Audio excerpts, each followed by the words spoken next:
Pada video ini kami akan menjelaskan mengenai poin-poin penting dari value relevance secara singkat, padat, dan jelas dalam 5 menit ke depan. Pasar yang efisien harus responsif terhadap informasi-informasi yang muncul. Dalam hal ini, investor memiliki tanggung jawab untuk memprediksi future firm performance, sehingga dibutuhkan financial reporting yang nantinya dapat memberikan informasi yang berguna.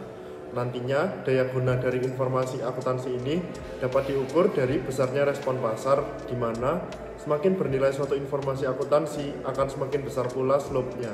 Apakah informasi itu memiliki value dapat kita lihat dari sebelum dan sesudah investor mendapatkan informasi. Sebelum investor mendapatkan informasi, akuntansi dapat disebut sebagai expected return. Jika informasi itu memiliki value, maka investor dapat merubah atau merevisi prediksi atas future return-nya. Return memiliki dua sumber, yaitu market-wide return dan firm-specific. Setiap firm atau perusahaan memiliki firm-specific yang berbeda-beda, dapat kita sebut sebagai abnormal return. Abnormal return ini dapat kita kaitkan dengan informasi akuntansi yang memiliki value. Harga pasar saham dapat bergejolak dengan adanya informasi laporan keuangan. Contoh dari respon para investor terhadap informasi laporan keuangan yang pertama yaitu investor dapat memprediksi performa dari perusahaan di kemudian hari.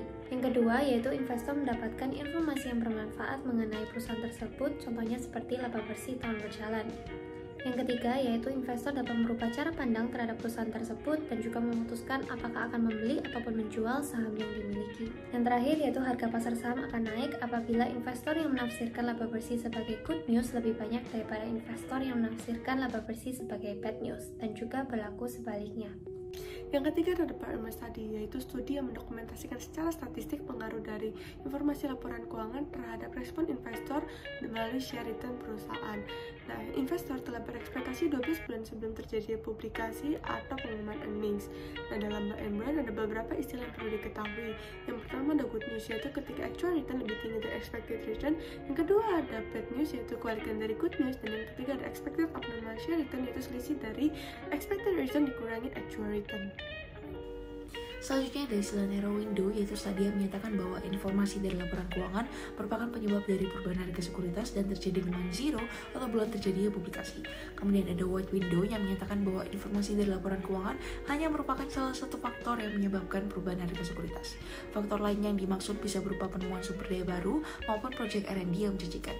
Wide window ini terjadi di bulan-bulan sebelum terjadi publikasi dan setelah publikasi.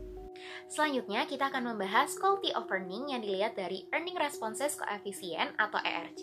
Karakteristik pertama, risk. Semakin tinggi resiko, maka ERC akan semakin rendah.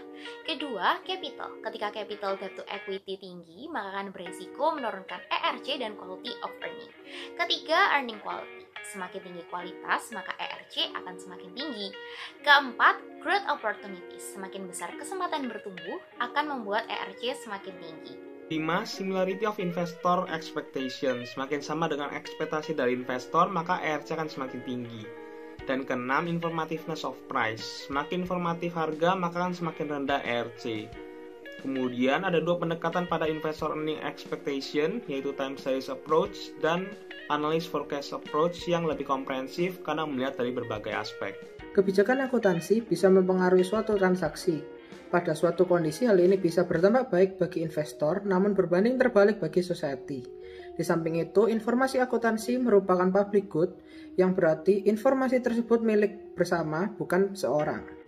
Salah satu kasus terkait hal ini adanya penggunaan fair value yang dianggap memenuhi prinsip relevansi namun dapat menimbulkan fluktuasi bagi society dan juga perusahaan. Ketika perekonomian mengalami peningkatan, maka akan meningkatkan laba dan juga berdampak baik bagi keputusan investasi dan juga ekspansi bagi perusahaan dan juga society. Namun di sisi lain, ketika fair value-nya mengalami penurunan, akan membahayakan keputusan investasi dan juga pendanaan hutang dari perusahaan tersebut.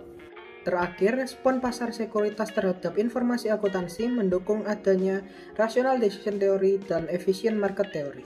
Sekian dari kami, jangan lupa untuk like videonya dan semoga bermanfaat.